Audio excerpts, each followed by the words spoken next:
Hello and welcome to this tutorial. My name is Marcus and I recently published a video in which I showed how I integrated the Truma heater into the Venus OS. As a result, I received a lot of emails and requests asking if I could publish these modifications. Well, I can't provide a ready-made tool yet, but I show in detail how I implemented it and how anyone can do it by themselves. In this video, I would first like to explain how the Truma works in general and the magic that brings it into the Venus system. So this won't be a classic tutorial, but a kind of introduction to the next steps. Okay, here we go. Let's take a look at how Truma communication works. This overview shows the classic connection of the Truma to the CP Plus control panel. One thing first. The implementation only works with the CP Plus control panel and it must be at least firmware version 4 on the CP Plus in order to communicate in both directions. It will not work with the classic rotary wheel. The iNet X control unit, the newer version of Truma, will not work either. We need the CP Plus for the communication. So as you can see here, the control panel is simply connected to the heater with an RG12 cable. These RG12 cables are also known as tin cables at Truma. Here we can see the addition of the Truma iNet box. The iNet box is simply connected between the heater and the CP Plus control panel. The heating can then be controlled with a smartphone via Bluetooth or via mobile network using SMS commands. A SIM card must be installed in the iNet box for this purpose.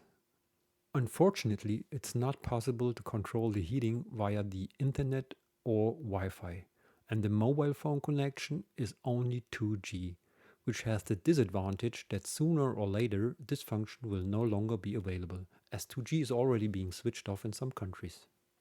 Ultimately, control is not really convenient this way, which was also the reason for my changes.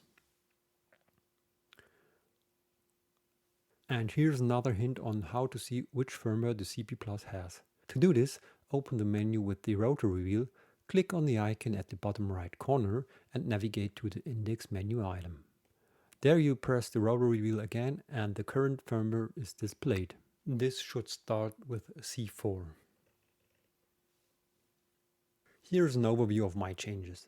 The iNet box has been removed and replaced by a separate control unit. Let's call it the DIY box. The exact explanation of this box will follow shortly. This box is placed between the heating and the CP Plus panel instead of the iNet box. The box has a controller that understands the Truma commands and makes them available via the MQTT service. There's a project called iNetBox to MQTT on GitHub that is installed on the controller. I will provide all information and links in the video description and also on my website. We can now use this DIY box to control the heating in both directions. That means commands entered on the CP Plus are sent both to the heating and to the Cerbo or Raspberry. Commands that we enter on the Cerbo or Raspberry are sent to the CP Plus and transmitted from there to the heater. The advantage, in addition to a nice graphical interface, is that we can now control the heating from anywhere via Wi-Fi, internet, smartphone, smartwatch or whatever device that has an internet connection. Let's move on to the DIY box. An ESP32 is used for control, which is powered by a voltage regulator, since the controller can only handle a maximum of 5 volts. A converter is connected to the ESP32, which converts the commands between the ESP32 and the CP Plus control unit. An RG12 cable goes from the converter to the TIN bus of the CP Plus controller. The ESP32 connects to the MQTT controller of the Cerbo GX or Raspberry Pi via Wi-Fi. But this is just for general understanding. I will explain this in detail in the next videos. We will build a controller together and go through all the steps. Here's a picture of my prototype and the current DIY box. If you want, you can connect 2 LEDs to the ESP32 to show the connection status and activity, but this is optional. There's also a project called Womolin, which offers ready-made controllers, but more about this later in the detailed video. Finally, I would like to show you a short live demo, and since our motorhome is not here, I will record this via the security camera, which again shows how easy it is to operate the heating. Well, as I've just said, we are going to take a look at this in live operation. I've connected to the security camera and we are going to take a look at it here. I'll zoom in a little bit so you can see it better. Okay, now let's go to the heating.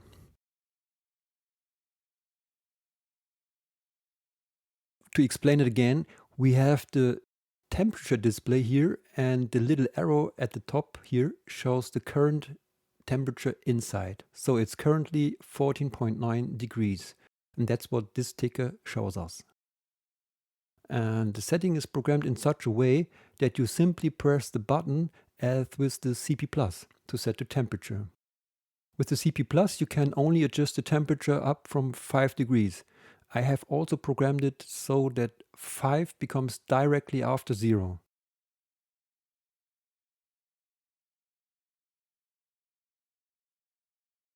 In order for the heating to start now, we have to get above 15 degrees, and so we now set the temperature to 20 degrees. If I now press the virtual wheel, it's the same as with the CP Plus.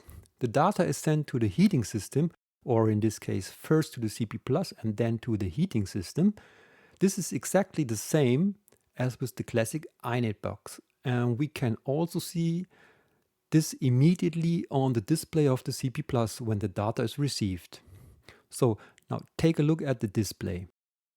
Oh, I see it's still quite dark. We'll just switch on the light so that we can see something. Okay, now we can see something on the panel. If I now confirm the 20 degrees, we can immediately see on the panel how the data is received and processed. So I press it now, and let's look at the CP Plus panel. It now receives the data, writes app, and that's the same as with the iNet box, and sends it to the heating. If we now look at the small flame on the top left corner, which indicates whether the burner is on, it should flash. And that's what it's doing now. I hope you can see it because I've zoomed in quite a bit, but it's flashing, believe me. Okay? But as I'm not in the motorhome, I'm going to switch the heating off again.